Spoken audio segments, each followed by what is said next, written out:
Hey guys, welcome back to the volcano. Part two. So we have done all 6 steps. Now we're going on to number 7. Wait, let me look. Okay. Instructions for making a volcano experiment and adult supervision. Looking. Don't step up. Required. This entertainment might get messy, so we.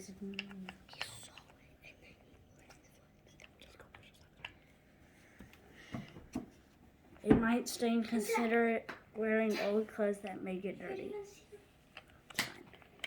Okay. 1. Thoroughly mix all eruption powder and a sodium vinyl eruption powder Done. B. It's all mixed. Don't open. We'll do it outside. And together and place one on top of the volcano. Gradually pour 1 cup, 25 milliliters into the water of the top of the volcano. Add a little bit of a time and stand back as the volcano erupts. All right, we're gonna go do it. Wait, See you in a second. Look.